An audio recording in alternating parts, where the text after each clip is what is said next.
Welcome everyone to Quaran-Toons. Quaran-Toons episode 3? Something like that. You don't even know what episode we're on, dog? Yeah, sorry. We're on episode 3. I'm Steve. I'm Ernie. And together we are the Quaran-Toons. We're the Voltron. Well, no, Voltron's like 5 people. We're the Wonder Twins. Wonder Twins, maybe. We're like the, you know, in Dragon Ball when they put on the earrings or they do the dance, the fusion dance. Yeah, we're like fusion. That. Yeah, we become one podcast. Okay. But yeah, I hope you all are doing good. Hope you're all staying safe. Yeah, I'm doing okay. I gotta tell you though, this week I was like, you know what? I'm just gonna start doing Postmates because I want fast food, right? I want to get the shit, you know. I love fast food. It's like I'm addicted to it. I can't stop eating it. And I haven't like had that by nature. Yeah, and I haven't had it in so long because of this fucking quarantine. So I was like, you know what? Screw it. I'll do Postmates. Guess how much Taco Bell was, dude? Just guess how much my order for one person, for one measly person. I'm gonna say at least $25. That's close actually, because it was like 21 something. Yeah. Which is fucking ridiculous, dude. Like, I mean, you gotta go to the right. Okay, so some of them are doing no delivery fee. No joke. Yeah. So but if you go like to DoorDash or Grubhub or Uber Eats or Postmates, depending on who it is, they will give you like, oh, we waive the place will waive the delivery fee. So it's like you go so like for example Popeyes, right? You go to Popeyes mobile app, you order through there, and they complete it through DoorDash. But if you order through DoorDash straight out, they still charge you. Oh, that's dumb. Yeah, it's dumb. Well, whatever. You gotta be smart. You gotta be a little smarter than the average. I know McDonald's right now has free delivery like most of the time. Yeah. And so in the same day, I was like, you know what, fuck it, I'll get McDonald's too.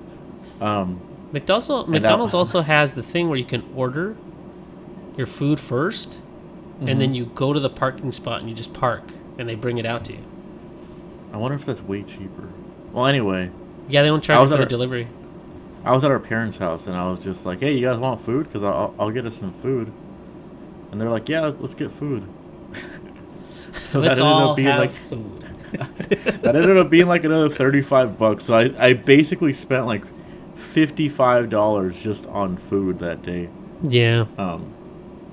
So I was like, well, I can't be doing this every fucking weekend, but I mean, you're helping out the economy though, man. No, that's true. I mean, yeah, and like the people that come by and like drop off the food, like I'll wave at them through the window, and they seem like very grateful, like, oh, this is, I'm making money, so thank you for tipping or whatever, because you can tip them afterwards too. Yeah, like that's usually what brings it up pretty high, because it's like if they're working during the fucking pandemic, it's like I gotta leave a tip, right? I can't just be a complete asshole. I gotta leave a tip. Yeah, so, I'm not gonna like it, but I'm gonna do it. No, I'm just kidding. So me and Cindy have been doing that over the weekend, where we will like there's a kind of like this little upscale area near us, and we there's a lot of local restaurants there that are closed because they can't do dine-in, but that's most of their bread and butter is that people work there every day in that area. Closed? Closed, or they have takeout. Their dining rooms are closed.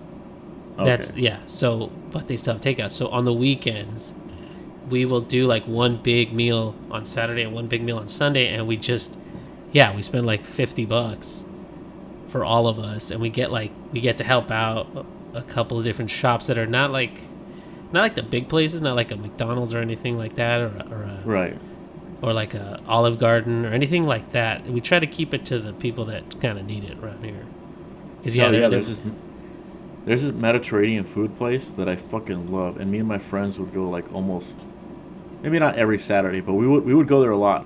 You call them, they'll probably deliver it. No joke. They do. Yeah. So, which is fucking ridiculous. I was like, dude, this is the best. But but I was gonna say that's the thing is like I got so antsy because I'm missing all of these fucking places that I normally would go to, you know? Mm-hmm. I'm missing that freedom to just go out and just be like, yeah, you know what? Let's go get some Mediterranean food. Hey, and let's walk around there. Maybe get some milk tea, you know. Yeah. Maybe get some Starbucks or something. Like, I'm just missing that whole fucking, like... Not to mention, like, my friends. You know, it's just... we play online, but it's like, it's not really the same, you know? Like... Yeah. No, I totally get it. Shit online, totally get it. Yeah. Well, when you say play online, you mean visit your friends in Animal Crossing, right? Some of them, yeah. And like, that's not bad, but it's I don't know. It's definitely not the. It's not the same. Totally. It's like it's almost like I have like I'm like, okay, tonight I'm doing the podcast with Ernie. Tomorrow, you know, I got to play Overwatch with John, or you know, next day after that, I gotta do Animal Crossing with Michael. You know, day after that, like I have to like have like appointments now because I can't just have a bunch of people and go out with them or something. You know, it's a shame. Yeah. Yeah, we do. Like we try when we are able to. We try to help out. Like for example, a lot of these places, like there's a bakery in that little area I was talking about. And we ran out of sandwich bread, so it was like, you know what? We should just order some fresh bread from that place, and I'll go pick it up. That's a good idea. Yeah. And it was since it's a Mexican bakery. They have what are called bolillos or bolis or whatever they're called. Just like these big, and they made the best sandwich out of that today. But it was so crazy because, yeah, they're not charging anything extra, but they're like everybody's so appreciative of everything now. You go in there and they look at you like, oh my God, thank you. Yeah, that's what I mean. It's like everyone's just happy to have a job right now. So. And what's really funny is they'll also be like, "You need toilet paper? We're selling toilet paper." And there's some canned food over. Yeah, no, not kidding. Holy They're like, there's canned food over there, and because most of these places have wholesale licenses, they'll buy. They have a lot of. They have a lot of products that they buy in bulk. Like milk, eggs, all that kind of stuff. So they'll be like, do you also need milk, egg? Like dairy stuff that goes bad within the weeks. So they'll be like, if you guys need to purchase that, that's here too. Because most places were like, everybody needs eggs all the time right now. So it's just like a lot of different places, like the smaller places will be like, oh, we also have Dodgeball on DVD. What? So we also have Dodgeball on DVD. Would you like that? Nobody we have several copies of Dodgeball. Nobody wants that ever. Yeah, I'll take a couple. Issues of Dodgeball. Sure, I'll take some of those. Oh man, but yeah, it's a strange time. It is. You know, who knows when this shit's gonna end? I just want to go back to Disneyland. Fuck. You know, I would guess that Disneyland will be open sometime in November. Like that's my guess. But it's not going to be open like everybody can show up all at once. It's probably going to be like they'll open and you got to have a mask on. You got to have gloves on. And like they're going to severely limit the amount of people who can be there that day. What I don't understand is like how people are even making safe predictions right now. Like the Marvel MCU, they're like, "Oh, we got a new timeline that's like updated for COVID-19." I was like, "How do you know what's going to happen? How can you make I guess at some point it's like you have to give like the shareholders answers. Maybe that's what it is. Yeah. Well, you do have to kind of provide a timeline, and what you can also do is a lot of these things are being, what is it like for example, my work, they have made it possible for me to do my job from home, and for people that have to be there, like talent and all that other stuff, they're making it so that there's just enough people to get something done. You know, the skeleton crew is there. That way they can keep them safe, because the whole thing is about keeping people distant, right? So they're probably planning it out. Too. Yeah, it's all about planning it out, and everything's just going to take a little longer now. I think that's how they're making the prediction. Block scheduling people out. I mean, because things can get done as long as you're as long as you do what you said. For example, like I'll give you a perfect example. Not that you care, but I have a very favorite TV show called Supernatural about these two brothers that fight ghouls. Ernie talks about it all the time. I actually do. I wanted to get the tattoo on. It's absurd. For here, like that way you don't get possessed by ghouls and demons. That's important. So they filmed all of their season 15, which is their last season. 15 seasons of this show, man, on the CW. Anyway, they only were able to go through about, I think, 3/4 of their final series, because the last, I think it's 5 or 6 episodes, are all done and shot, but none of the special effects and post-production got to it, because essentially all the post-production got shut down because of the COVID-19 thing. So, like I said, they all slowed down, but they're still able to work. They just can't get it to everybody in the same timeline. And I bet those special effects things need like these fucking crazy rigs that they don't have at home, right, or something. I don't know. Right, exactly. I don't know anything about special or visual effects. So. Well, I can tell you this: like, most editors have rigs at home. Like, they'll have their, like, you and me have our systems at home. You know, but mine has trouble like exporting this show. Steven has a crank on his that he has to crank to get it started. No, it's not bad. It's not a bad computer. It's just not optimized for video. No, I got you. But like a lot of these people that are working as editors, they're used to having a station that has everything they need on it, right? Yeah. But with a bunch of this software, you need licenses, you need USB sticks, you need this and that. They're all like part of this corporate license. So getting it to the individual at their house, it's a whole logistics thing, honestly. Yeah, I understand too. It's like people like to work comfortably at work on their own setups and stuff, and but it's changing that in any way can sometimes Yeah, our editors right now have to do what a lot of people have to do and remote in, and like control they have to control their system from another system, which is just bonkers, because I know how much weird. that can lag. The colors are all off. Yep.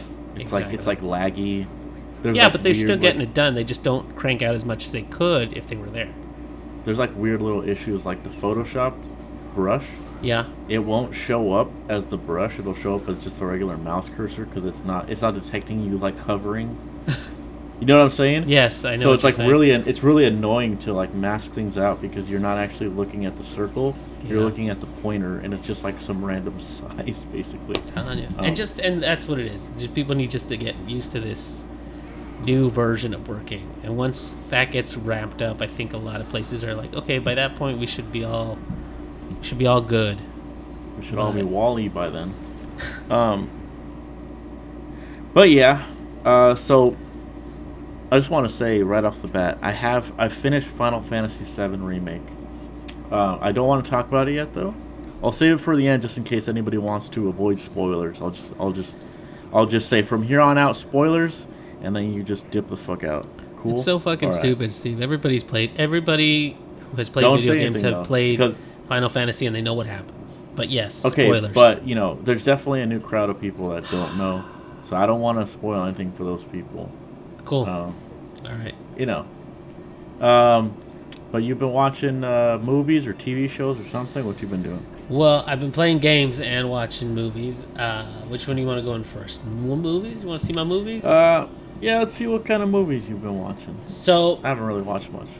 We went on kind of, I don't know what happened, but apparently my wife has some sort of weird crush on Michael Douglas. Young Michael Douglas, Young Michael Douglas, yes. Okay. We watched we did a hat trick. We watched Romancing the Stone, Jewel of the Nile, and The American President. And I believe Steve has seen the first one. I've seen Romancing the Stone, yeah. Yes. And from what I understood, after we watched that movie, I was just kind of surprised that this was a thing, because it was before my time. Mm-hmm. And I was surprised to learn that he was kind of like him, Danny DeVito, and Kathleen Turner were kind of like this trio that did. Well, they did those two movies, and they did another one, right? Yeah, or something. They did Jewel of the Nile. No, they did those two movies, and they did something else, didn't they? That I don't know. I heard they were kind of like a clique or something. They were like doing movies. They were like the trio or something. I don't know. Maybe it was just those two. But might have been just those two, but I gotta be honest. The DeVites, Danny DeVites, he's A game on this one. A game. Oh yeah, Yeah. He's the best, man. Even at his old age, still fucking acting.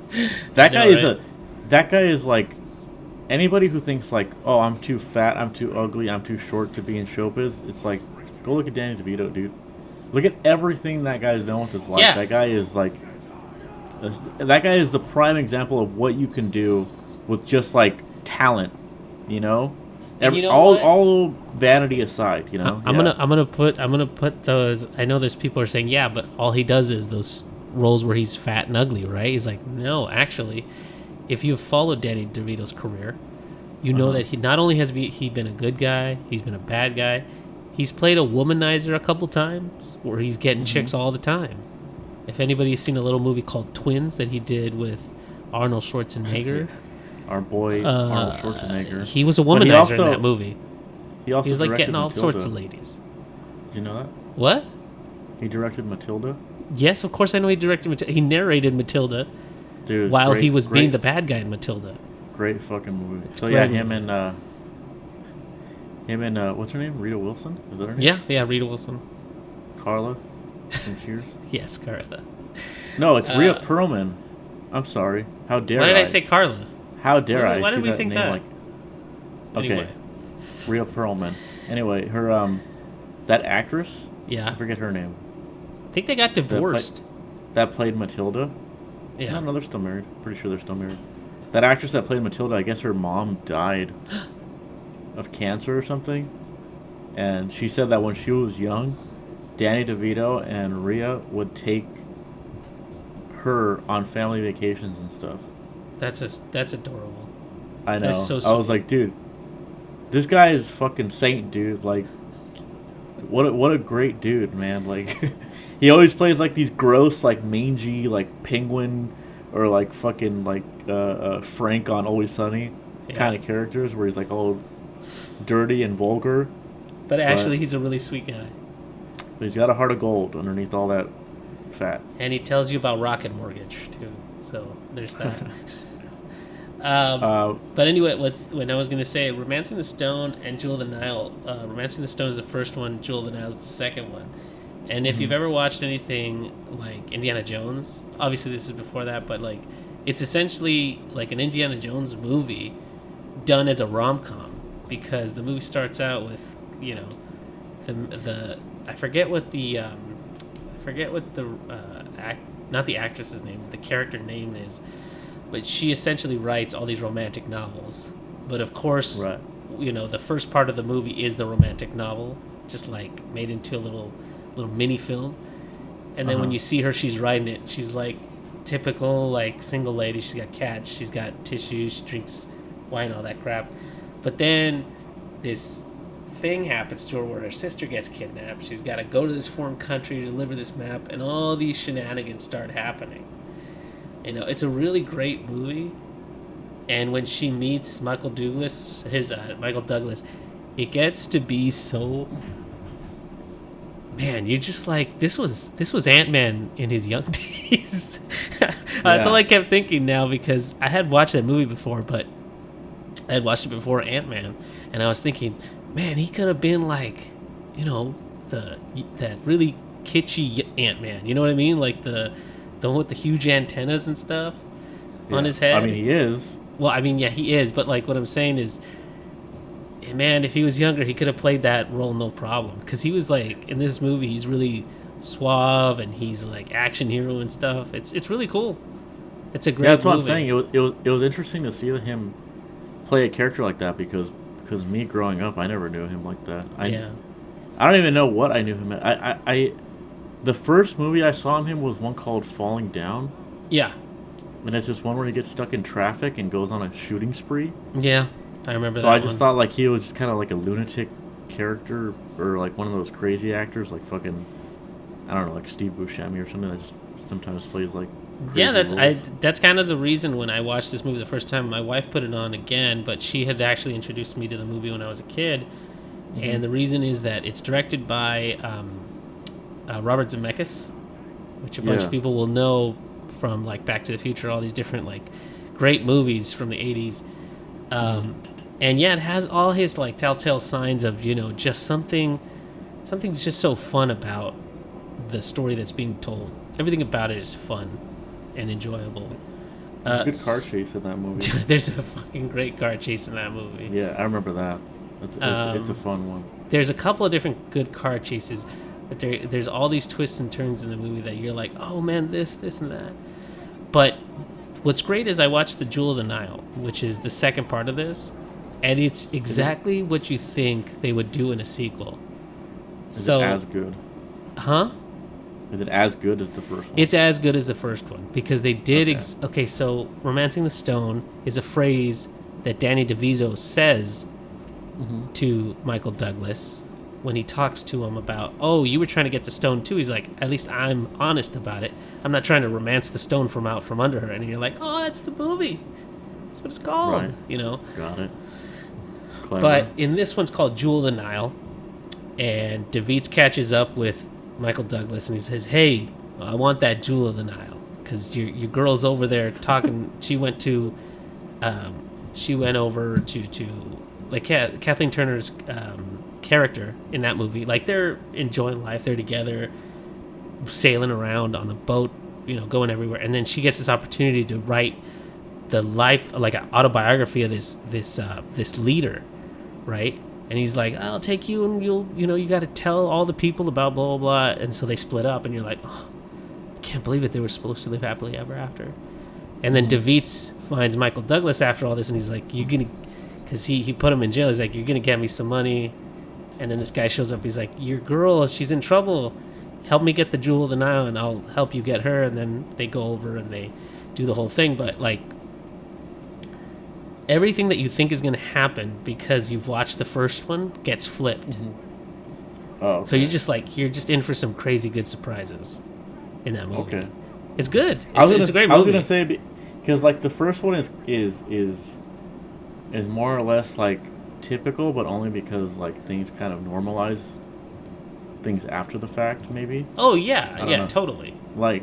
But I don't think that makes the movie less enjoyable. I remember thinking like, oh, this movie's predictable, but it's still very fun. It's not like things that. It's only predictable because of what you know now, is what you're saying. Yeah, exactly. Yeah, totally.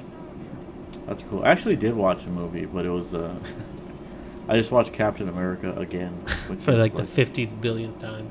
Dude, I love that movie so much. But I was telling Ernie the other day. That movie's directed by Joe Johnston, which is the guy that directed Raiders of the Lost Ark. Oh, Indiana Jones. That's right. So I was like, "Oh, that's fucking crazy," because there is similarities. There's like a face melt, and there's like a beam. There's a beam going into the sky, and there's just like 1940s like aesthetics everywhere and all that.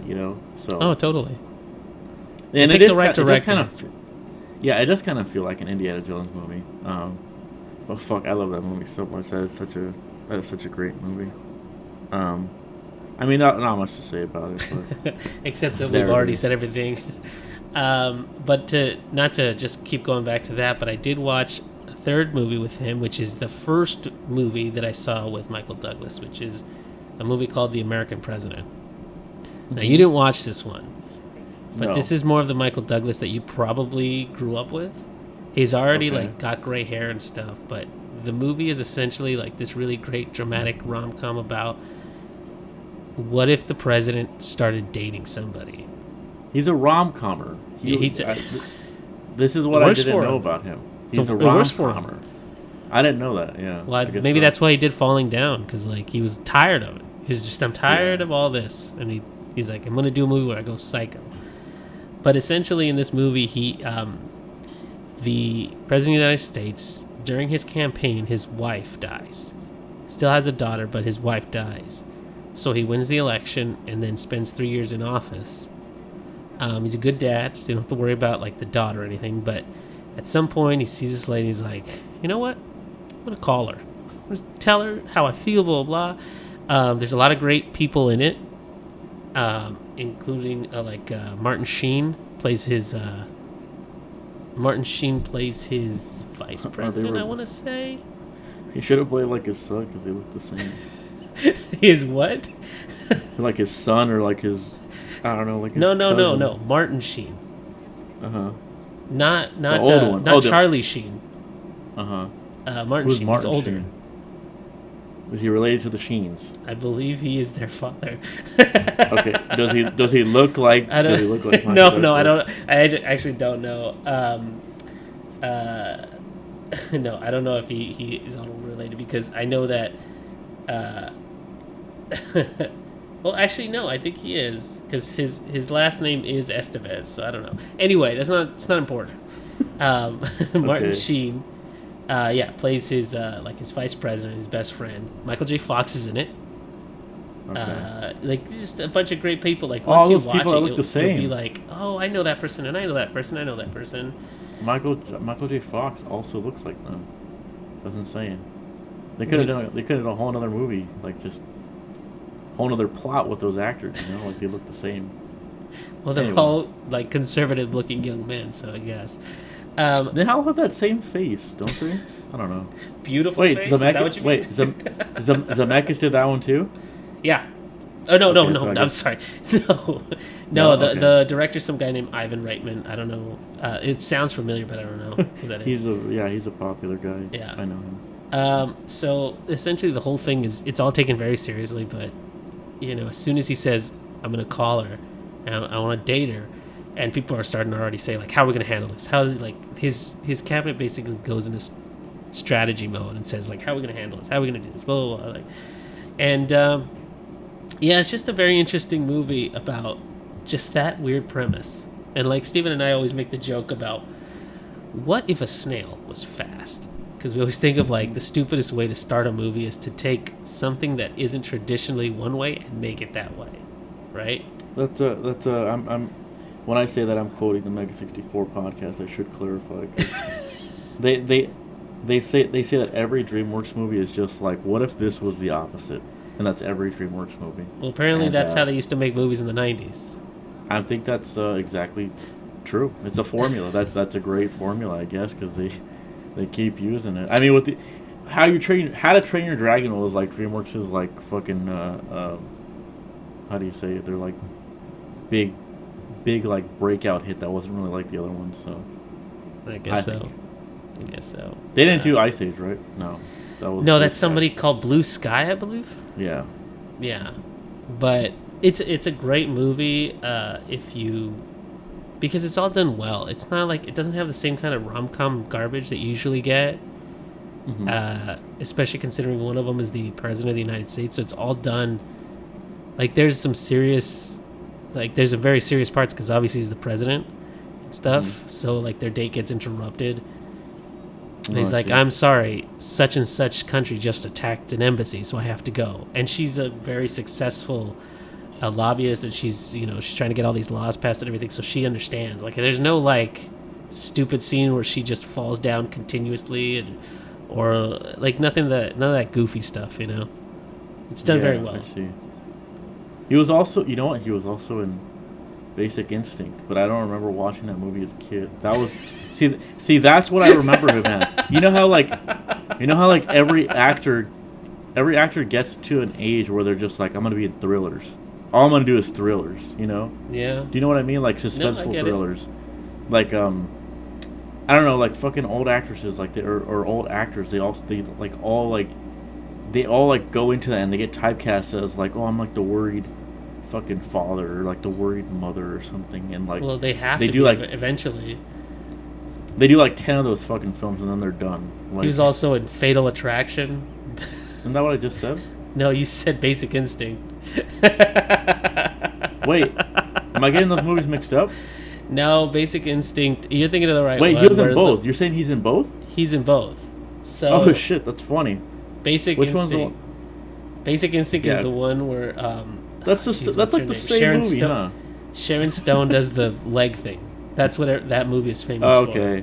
That's the one I've seen because I remember I was watching it on TV. And you're like, whoa! And they completely like deleted that scene. They cut like way early. Yeah.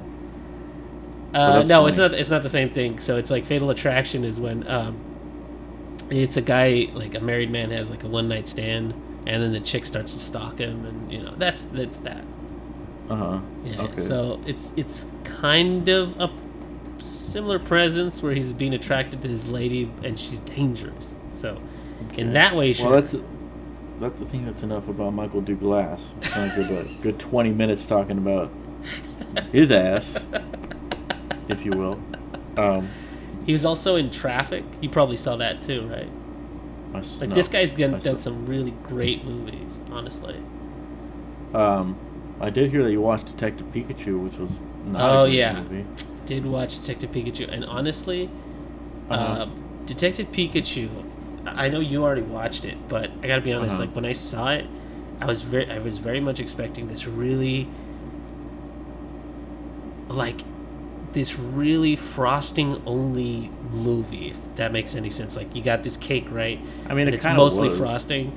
But I gotta be honest, like when I was watching it, I was like, you know what? This is not as kiddish as I thought it was going to be. Like there were some serious parts. Like obviously, it's very Disney in the fact that, oh, my dad is dead. Blah blah blah. Like that's how it starts. Right? It was kind of dark, I guess. Yeah. No, not necessarily dark. I'm just saying it felt more grounded. Like they really did their homework and they set up this town. You know, there's like, they did their due diligence where not everything is just being explained. They're showing a lot of the world and how it works. Mm-hmm. And they're not just making it all surface. They show that there's a lot of, I don't know, I mean, obviously we know the world of Pokemon, but they do their job in trying to build up the world, make it seem like there is a lot to do here. I'll say this about it. There's a lot of movies that I watch in theaters where I'm just like, wow, this was dog shit. Why did we come see this movie? What a waste of time. Mm-hmm. And I'm just like kind of upset.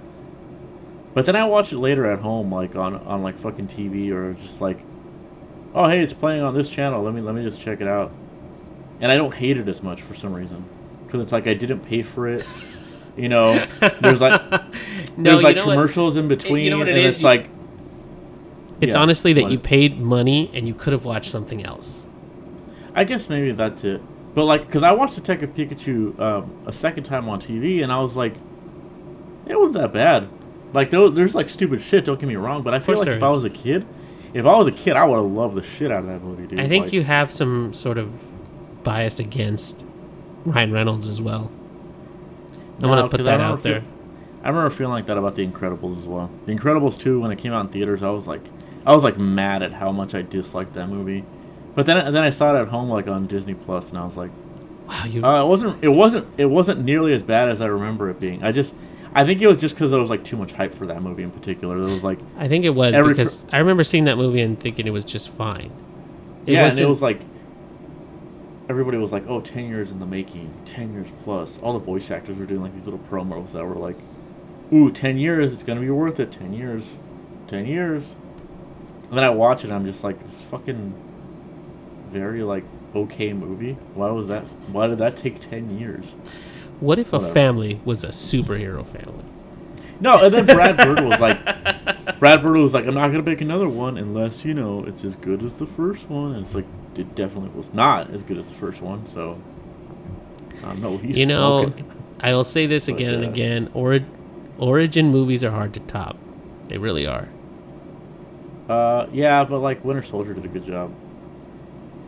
Captain America, like in general, was just like fun. I mean, you could say that. I love those movies. You could say that Civil War was Bucky's origin story. Okay, but you're reaching now. You gotta. Like they could have easily done something like that in this movie too, in Incredibles 2. But anyway, Detective Pikachu. I think the coolest part of that movie was that Gyarados fight. That was definitely awesome. That like nightclub awesome. Kind of thing, or like not nightclub, but like a fight club kind of thing. And fight club at night fight club, if you will. It's just a Pokemon battle, Steve. But because they explained it in the very beginning, the city that they are in, they're not supposed to be having Pokemon battles because it's a city of like, Pokemon and people working together. By the way, okay, spoilers for anybody who hasn't seen Detective Pikachu. Who cares? Uh-oh. Did you already know that Ryan Reynolds was the dad? No. I was pleasantly surprised because... Oh, you didn't guess it either? I didn't guess it either. Because I was sitting in the theater oh, okay. I wonder whose Pikachu that is or something or whatever. My friends were like immediately like, oh, that's the dad. 100%, that's the dad. Like immediately, and I was like, God. I was like, how did you guys know that right away? You know what it was? Maybe I thought, oh, it's not that clever. Like I thought, see, and that's why I think I liked the movie is I didn't give it any credit. I thought it was going to be some super like no twist, no clever writing, no nothing. But there were a lot of like that Pokemon battle. I thought was very clever, the way they did it. Because they had the kind of like they already had the setup where they shot the beginning with the like the beginning shot of that fight is the Magikarp. I was like, oh, they're teasing something, and then I saw the Charizard. I was like, there's no way they'll do that because it's Pikachu, right? But they use like the evolution. He's like, and Pikachu throws the fish. He's like, they fucking transform into Gyarados. I know it. I was like, oh, they're not. And then they did. I was like, oh, you know what? This is clever. I liked it. You know. Yeah, I think we could have made that movie like 1 million times better. Because it's like, I do like detective stuff. I'm not crazy about Pokemon, but I will tolerate it, you know? Some of the characters are pretty cute. But like, just keep the whole movie at night, dude. Anytime the Pokemon were out during the day, it looked like shit, in my opinion. Like, there's a scene right in the beginning. Where there's like Tauros. Yeah. In like a field, and I'm like, dude, that looks garbage. But then there's, like, scenes later CG where it's like, in general, I think looks better at night because most of the time it always happens in movies that have to do in the city. It's always raining or it's always wet at night. So, and I think that helps with how the Pokemon look because you can add a real shine to them.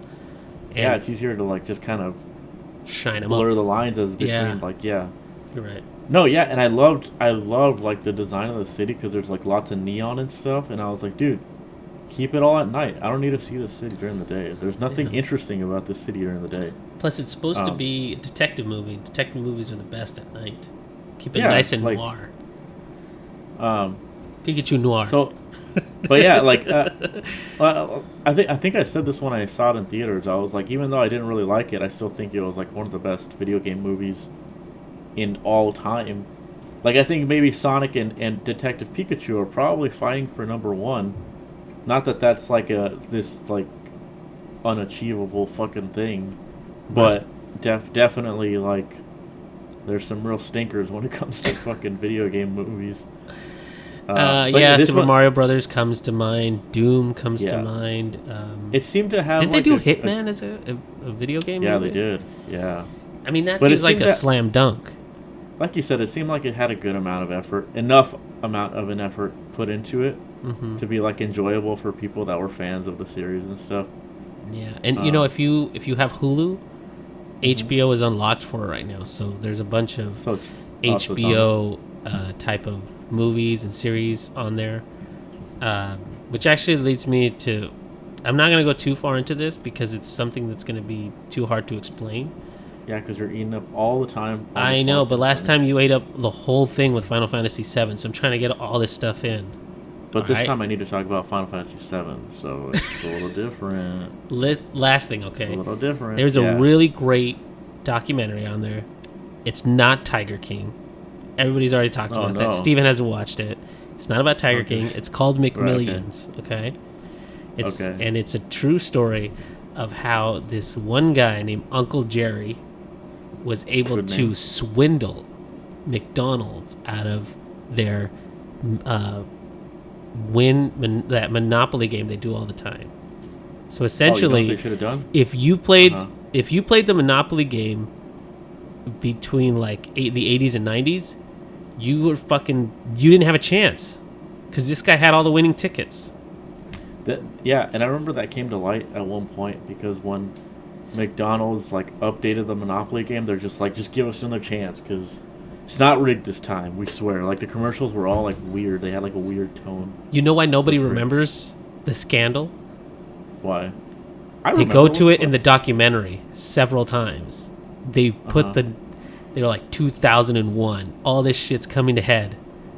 I always forget 2001, 9/11. Oh yeah. All this shit broke like right before that, and then they were like in the documentary. They go, and it all went away. Nobody remembers. Everybody forgot. Okay. Except for the people involved, obviously. You know what they should have done? They should have put Wayne Knight in it.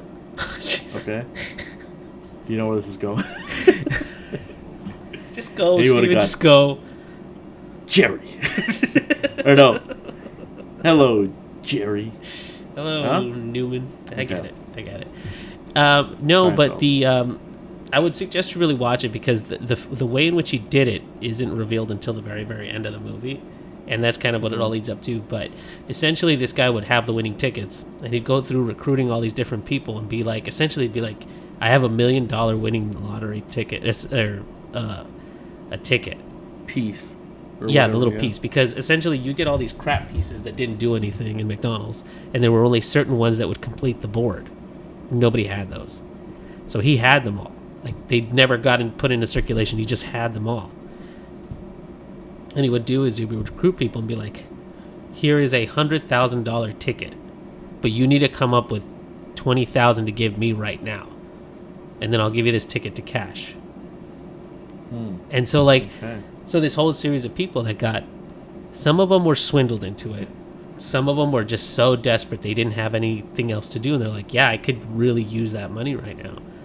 And there's one person who was genuinely told that, look, I got this ticket, I can't cash it, but they didn't say it was like stolen or anything, and they were like, here, you can take it, but give me at least a little bit of money for this or whatever. And it's the most, like, that's the bare bones of it, because that's how actually that was done. But the story behind how it all came to pass is so fucking interesting, because the trailer starts with the IRS that was working on this stuff. Some guy had it on his computer, this little post-it that said, McDonald's Monopoly Fraud, ? And this other guy came by and he was like, what is that? He's like, oh, there's some tip that came in about there possibly being a fraud on that. I'm not going to take a look. And this guy was so hungry for work at the IRS. He's like, you know what? Let me take that. I'm going to follow up on this. Just made it into a case. It's cool. The craziest thing, man, because...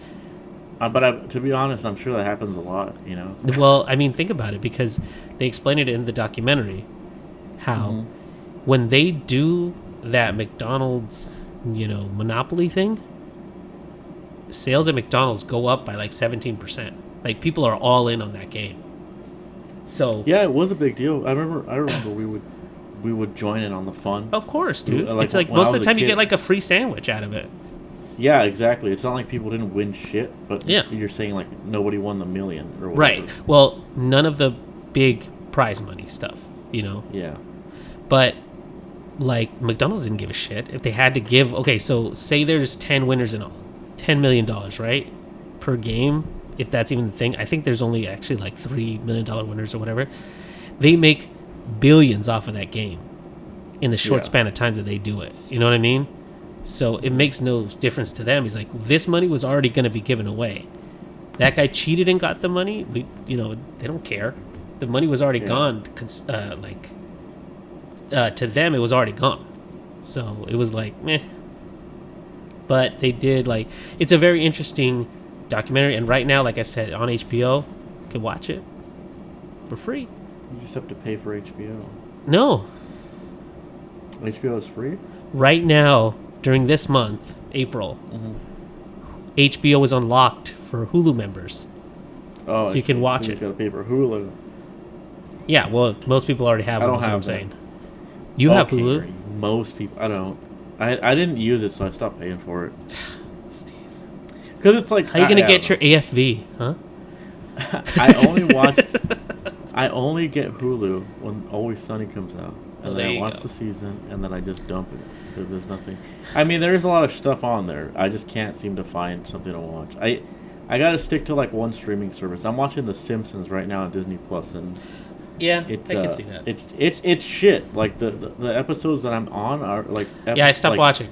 Stop watching. 13 on, no, you're done. No, I'm season 24. Oh, my God. Why are you torturing yourself? You know what's weird about these later Simpsons episodes? That they suck? Oh, they suck, right? But every one has like some licensed fucking song in it. I don't know what deal they had with like licensing music, but every single episode, dude, has like some weird like musical moment where they like do a montage or something, and it has just like some pop song in it, and it's like They it's just so need to, weird to me. They just need a way to burn through that budget, man. Yeah, I mean, I guess so, because they do also have like there's episodes that have like 5 guest stars, and they'll say like one line of dialogue, and I'm just like, really? I remember one in particular because I only tuned into the Simpsons every so often, but I remember there was specifically one where I was like, this is fucking garbage. And it's one where Frankie Muniz comes out. And literally, I remember the only thing he did was he met Lisa. They said 2 things, and they were like, oh my God, I've never met anybody who's into the same thing as we are. And then they hold hands and spin around, right? And then Lisa goes, oh my God, we've been spinning for hours. I have to go. And that's the whole thing. That's his whole cameo. Well, I mean, he was big. He's got stuff to do, man. He had to go film Big Fat Liar. So he didn't have time for The Simpsons. This little rinky-dink show. Or Agent Cody Banks, right? One of those two. Or My Dog Spot. My Dog Skip. Oh, Skip. Sorry, Skip. My Dog Skip. Sorry. Okay. Fucked up. All right. Is it Final Fantasy VII time? Yeah. So if you haven't beat it, if you don't want spoilers, I'm gonna ask you to. You've been warned. Get off. Spoiler warning. Get off the podcast. Yeah. Because I know a lot of my friends wanna play it. So Steve is gonna talk for the rest of the time here. So I'm just gonna take a nap. It's not. I mean, I don't even think it'll take that long. It's just that I beat the game, right? And there's a good amount of it that they added. There's a good amount of shit they added to the game, and I'm not complaining about that because it's a remake. You know, I'm not expecting it to have that same level of depth or like integrity or charm as the original. It's fan service, right? It's a reboot. It's a remake. These are all things I've seen. I just get to see them in better graphics. You know, it's just a love letter to people that already love Final Fantasy. So all the stuff they added, I'm not complaining about.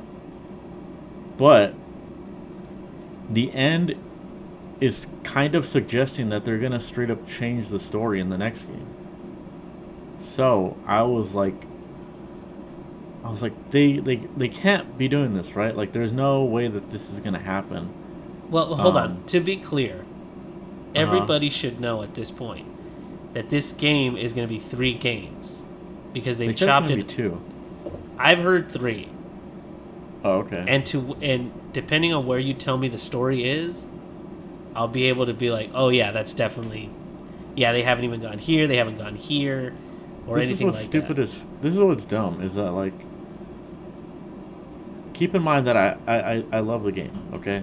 Steve, everybody make note. Steven loves Final Fantasy VII. If you didn't know that about me already, I do love Final Fantasy VII. Got it.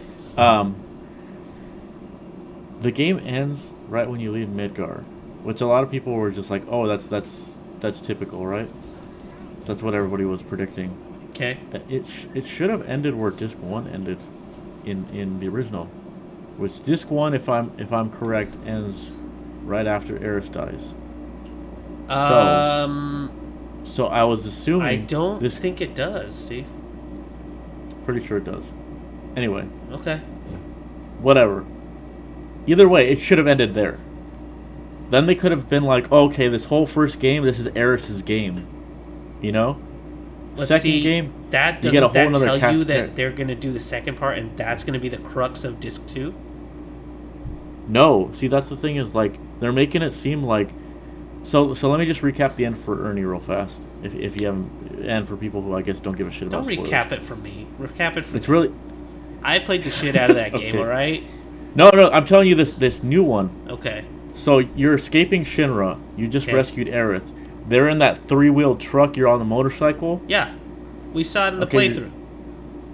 Yeah, you're going down... No, this is the end of the game. Okay. There's two motorcycle chases in this one. So you're going down the thing. You reach the end of the road, and there's this, like, weird fucking, like, purple portal thing that Sephiroth appears in. Okay. And he walks through it. Aerith puts her hand out, and she's just like, oh... we're gonna change destiny, and she makes the purple portal into like a white portal, which makes no fucking sense. There's these stupid ghosts that show up called whispers that like have been like changing things. They keep talking about them like, oh, when these ghosts show up, it means that they're trying to force you into a destined path or something. So this whole thing is like, Eris is like, we're gonna break that destiny, we're gonna change things. Uh-oh. Yeah, exactly. So you're fighting the final boss, and as you're fighting him, these cutscenes happen where like these little fragments go into their brains, and it's like you get a glimpse of the future, or things that Final Fantasy fans already know is gonna happen. So essentially, they're doing a trailer for the next games within. Yeah, this fight? kind of. Yeah, that's what I thought was funny. It's also stupid. But I was like, why would they be showing that to you, right? Unless they're planning on changing shit, is my rationale. That's a good rationale, because that's exactly what I think that they're gonna do. Which is kind of dumb, dude. Because I mean, guys, here's what we're do. We're gonna make this remake, and Eris is gonna live. That's we're gonna call it remake and not remake it. That's what we're gonna do. No, Steve, that's exactly what a remake is. It's not a. We're not just. It's not just a, what is it? HD collection, rehash, whatever. Yeah. No, it's not the. It's not the remaster, or whatever. It's a remake. They're doing a new version of it. I guess. I mean, honestly, okay. So the last boss battle like goes on way too fucking long. You have to fight these stupid like weird like venomy like fucking demon things that look stupid. Okay. You fight 3 of them and then you kill this big one. It's really dumb. And then you have to fight Sephiroth, and it's like, okay, that's... Wait, what? I guess that's kind of appropriate, because this game had to end with, like, some kind of climactic battle, I guess, right? So you fight Sephiroth, and the battle is really dumb and goofy, in my opinion. It's not really, like, good. But... You're really selling this game to me, Steve. And then it's not over. And then it goes into this thing where it's like, oh...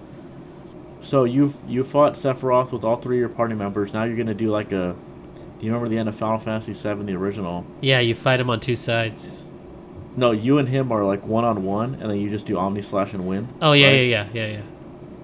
They do like a shot for shot kind of like remake of that at this one, and I'm like, why are they doing this? Like, this is so. I was like, what are they leaving for the second game, basically, right? Mm-hmm.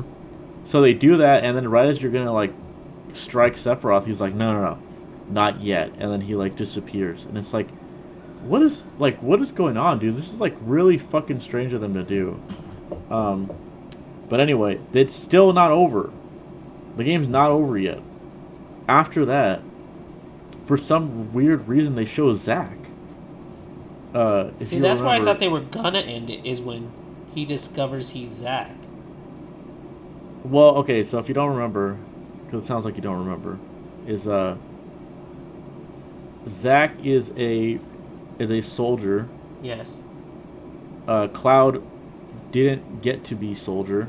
Right. He was just one of those guys on the side. Right. Because he couldn't make it into first class soldier or some shit like that. Right. And so him and Zack became friends, and somehow he remembered Zack's life to be his own, and he took his Buster Sword and stuff like that. How am I misremembering it then? No, well, you kind of had it right, yeah, because he's not Zack, but kind of. What I mean is that his life, the one that he has proposed to be his own, is actually Zack's life. So he finds out, wait, that wasn't me, that was Zack. Yeah. Yeah. Okay. So they're showing Zack in like real time while you're fighting this boss, and it's like, are they trying to set up like some Kingdom Hearts like alternate timeline shit? That's exactly what I was thinking. I was like, it really sounds dumb, and I really hope that they don't do that. Is Mickey's gonna jump out and he's gonna be like, I don't know, man. Sora, where's Sora? And he's gonna look right at the camera, and he says, "We'll find out next time." Yeah, exactly. But I don't know. Like, that stuff aside, the rest of the game was fucking awesome. They did a really good job, I think. The music for one is just fucking amazing. Well, it's Final Fantasy, dude. But can I ask you a question? Yeah. Because I was watching you play it. Because we all watched you play it last week. Yeah. The battle system looks terrible, dude. I'm not gonna lie. Like, I haven't played it, so this is obviously a very, take it with a huge grain of salt, like a block of salt. That's the thing is, like, I'm watching you play this thing, and it's like you strike these guys. There's no flinch, but sparks are coming out of everything. It looks like a fucking Power Rangers movie, where every time you hit somebody, it looks like a firework went off, but nobody's flinching. And there's also no targeting system, so you're just like flailing around. There is a targeting system. Well, then you're not using it, because most of the time you were like going towards the camera and striking something. I was like, what is happening? Where is he striking? Like that's the thing. It's like the game. I would describe the combat as sloppy. A lot of people really like it. But this is like why I like turn-based, because there's no sloppiness in turn-based as far as I'm concerned. There's like, chance, but there's no. Yeah, it's like you pick your stuff. It's I feel like it's more strategic basically, because you get to plan out your attacks. Yeah, I get it. You have time to breathe and stuff like that. Yeah. This one is like it tries to do it, but there's so you lock onto an enemy, right?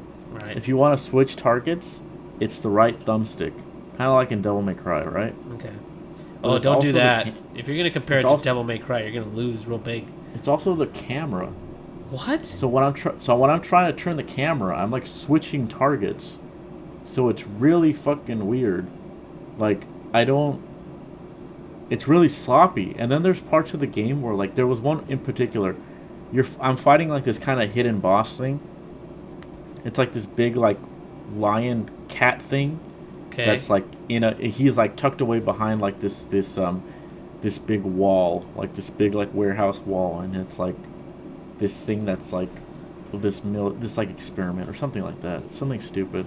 Cool. Anyway, he's really tough.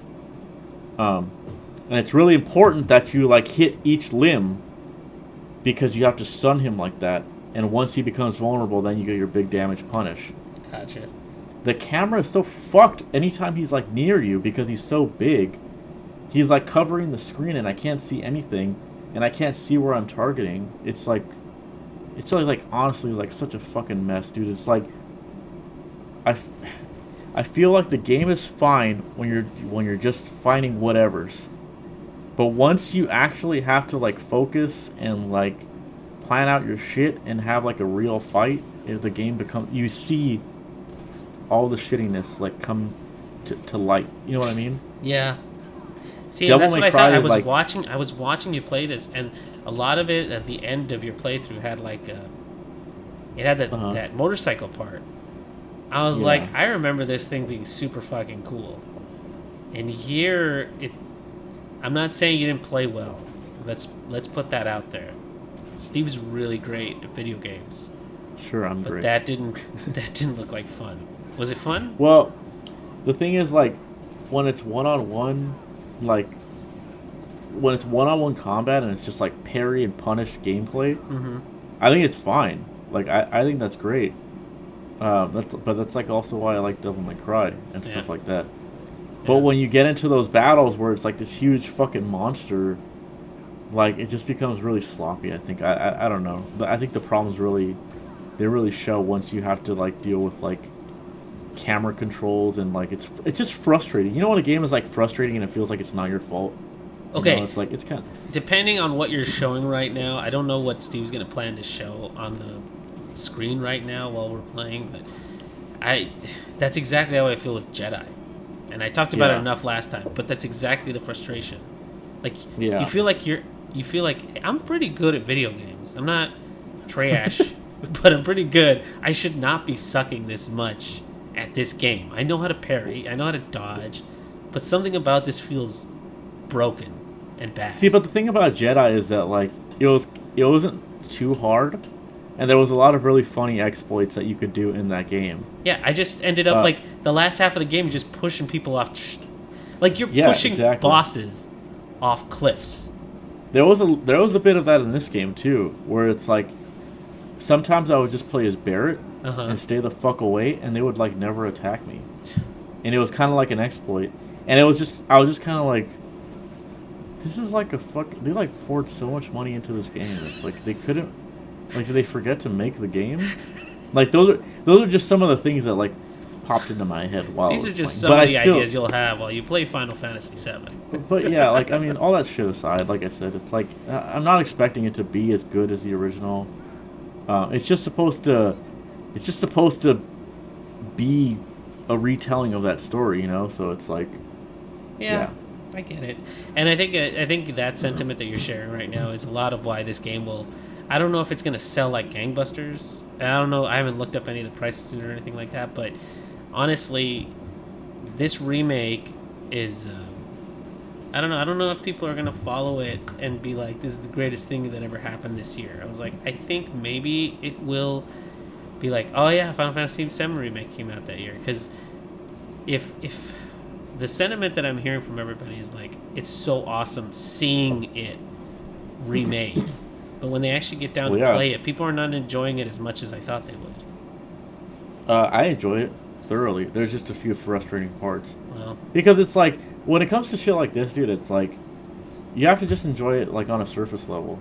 Like okay. you're gonna enjoy it like as a fan regardless. Mm-hmm. But like to think that it's gonna have that same amount of depth or like that same amount of charm is just like that's not realistic. Well, it's interesting. It's gonna be interesting because like we said last week. And I don't want to take too much of this time because we're already at an hour. But yeah, last week all we did was say that like all these people that are playing it for the first time are usually either the kids or the nieces and nephews of these grown up like us. We're watching the next generation play this remake. Right, and it's going to be interesting to see what they say, because is it going to be as magical as it was to us? I don't think so. Honestly, that's what I was wondering too. Is like someone who's never played it. What do you think of this? Is it still a good game, or do you guys see it as just all filler? You know what it is? It's gonna. I'll tell you how when it crystallized for me. Like since everybody knows we used to work at G4, one of the big time guys on there that replaced Adam for a while was a guy named Blair Herder, and I follow him because he's married to Jessica Choba. She's an IGN correspondent, and you know they're posting all the time. And when this game came out, they're like, our son is playing Final Fantasy Remake for the first time. This has come full circle. I'm like, you know, that's a sentiment of a lot of different people, and I'm watching. Yeah. And like he did a little video of him like the first time he's playing. I was like, I wonder if it'll be as magical for him. Because it won't. Maybe it will, but it won't have that same effect. Like Final Fantasy VII came around while like all these people were in puberty, dude. Why do you think everyone is like in love with Tifa? But like to put it in perspective, it's like think of all those people that are just like, oh, my son is watching Star Wars. You said it last week. You said it exactly how it should be taken. I guess is like. Those new Star Wars films, it's like don't expect them to have more substance than they seem to have. It's like surface level stuff. They're schlocky space films.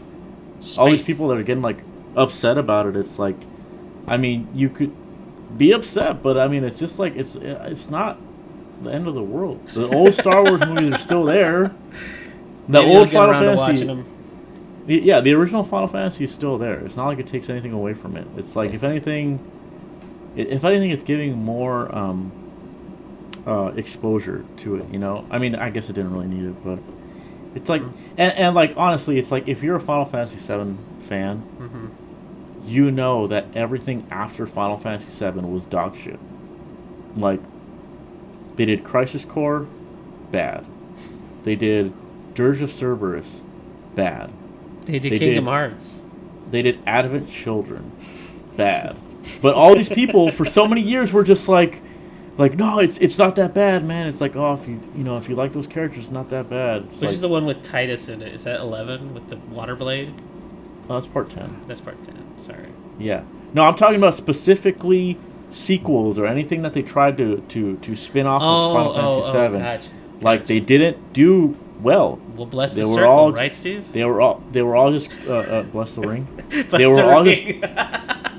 They were all cash grabs, you know. Yeah. And this one seems like less of a cash grab, I guess, because it's like it still seems like they're trying to. It sounds like they know where they poured their money. Yeah, They poured their money into the siege, into the graphics of it, and they poured their money into the money, and it feels like the combat was more of a reaction. I think it was just like they had a system that worked well enough, and they were just like, let's just use that. Oh, right, because the last game was 15, right? I mean, if you're talking about Kingdom Hearts, it was Part 3, and it was it has like a pretty similar battle system, I would say. There you go. It was like people seem to like tweaks. This. They seem to like this. Yeah. Well, but like my whole thought, the whole thought, I think everybody the whole time they play this will think like, why don't they just finish the game? There's so much filler. Why wouldn't they just finish the game? And like the pessimistic side of me, or like the I don't know. I there's some part of me that just wants to think like, oh, they're just milking it as much as they can. Yeah. Which is like, I mean, yeah, which is it is probably true. But it just, I mean, it sucks because it's like now anybody that bought the first one is probably going to buy the second one, you know. So well, of course, you're basically they got us. They got us. Yeah. I don't know why they just didn't do a mini series of this. What do you mean, like episodic? Yeah, I mean, just there was a point. Do the whole story in the CG that they've been using, and just release that on like a Netflix or a Hulu. Oh, like a show? You mean? Like a show. Just do it as a show, because that's what people really want to see. Is they want to see their dead boys do the thing. I mean, but what really makes Final Fantasy VII unique is like the little choices that you get to make. Not to say that they're all like crazy or like life changing, but they're just like, it's like that kind of stuff that RPGs have, where it's like, oh, I took a little more time to make to look around or to talk to this person, so I get rewarded for it. Yeah, you know, you put your time in at Chocobo Farm and you get that dope ass Chocobo. Yeah, or totally. It's like you go around Walmart, get a little longer, and you're like, oh, I got a better fucking perfume for, Cloud or something, or whatever. Or you took your time in the battle ring and you got that you got the better weapon because you stuck it out. Yeah, exactly, stuff like that. I get you. But I don't know. I really enjoyed it. I still like. Obviously, it's got some problems. It's got some filler. But overall, it's like you're gonna love it if you like Final Fantasy VII. There's not much else to say about it. Yeah. So you're definitely buying the second part, right? Oh yeah, definitely. I'm saying it here. I think they're doing 3 discs because the original was 3 discs. Yeah, I get that, but I and like you're saying, right, where they stopped, there's still so much to do after Aeris dies. Mm-hmm. I mean, dude, it's like you don't have even do you have everybody by the time Aeris dies? No. I don't think so. No, and actually, so Red 13 is in the game, but you don't play as him. Right. He's just an AI, which is really dumb. I was just like, I don't know. I'm just like, why don't they take some of the filler out of those parts before and let me play as Red 13? They gotta milk it, dog. They gotta milk that shit. Yeah, and that's always going to be the answer. But, like, when Red 13 joins your party, I gotta say, I was like, this is them. These are my boys, dude. Oh, who was your team back in the day? It was always Barrett, Tifa, and Cloud. But... Really? I would always take Tifa out. She's useless. I would also use Vincent. Yeah. I would use Tifa, Cloud, Vincent. But... just something about, like, Red 13 being there, like, makes them all look like just freaks, like this gang of ragtag dudes.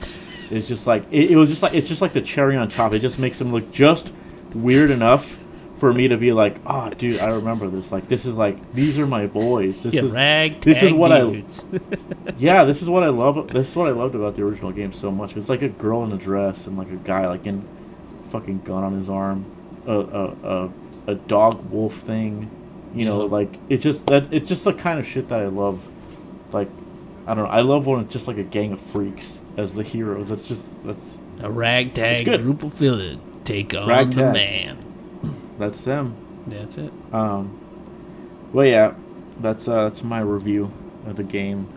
I hope you played it. I hope people didn't just listen to that without playing it, and it was like about 44 hours, so it's gonna be a good ride. Gotcha. Yeah, and there's a good amount of side shit to do. I think it's gonna come out on PC next year too, so you can play it next year. Yeah. But I was telling my friend too. I was like, so what if they just like some PC modder takes both games and just puts them into one? You know, maybe just takes out all the filler too. Dope. You know, who knows? They might. The fans of this game are definitely passionate enough to do something like that. Well, but we are definitely over time. So I don't even know if we're gonna have enough footage for this shit. I did like 2 hours of Jedi. Just let me know. Just let me know. Good, I got plenty of Jedi. All right.